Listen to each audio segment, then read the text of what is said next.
During the last year of the Holocaust, there was one individual who, more than anyone else, risked his life every day to rescue the Jews of Hungary. The Swedish diplomat, Raoul Wallenberg. Please turn your attention to the following video. There is a saying in the Talmud, when you save a life, you save the whole world. If you think about it, with Raoul Wallenberg saving my life and also a good number of people, I mentioned that to you, I'm married, I have children and grandchildren. This is the generation that wasn't meant to be. Raoul Wallenberg was born on August 4th, 1912, into one of the most well-known families in Sweden, populated by notable bankers, diplomats, and politicians.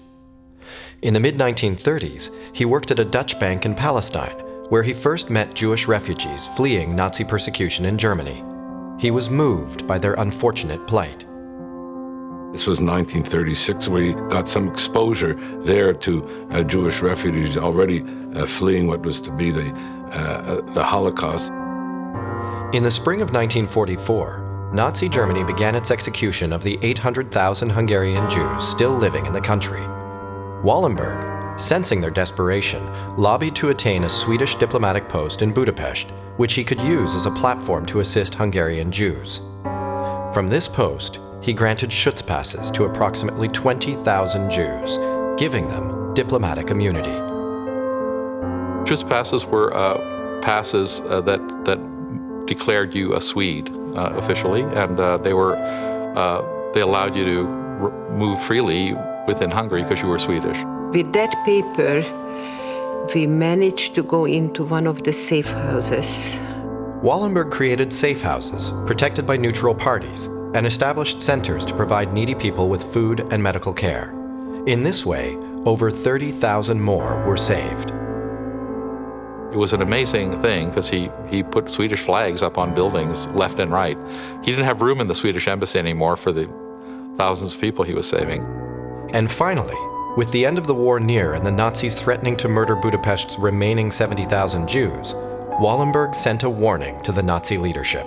If they would go and seek to blow up the Budapest ghetto, Wallenberg, would see that they stood trial and would be executed for their crimes. And so the Nazi generals desisted, and some 60,000 Hungarian Jews were saved. All in all, Raoul Wallenberg is credited with saving more than 100,000 Jews during the Holocaust, more than any other single individual during the Shoah. He's just a great man who had nothing to gain personally from what he was doing. So risking your life every day is beyond heroism. We looked at him and we heard about him as the Angel of Budapest. He disappeared into the Soviet Gulag after the war, and despite international efforts, the ultimate fate of one of history's most courageous heroes remains unknown to this day. His name lives on, and more importantly, his memory lives on, in the hearts and minds of the many Hungarian Jews he rescued, and in their descendants around the world, who now number in the hundreds of thousands.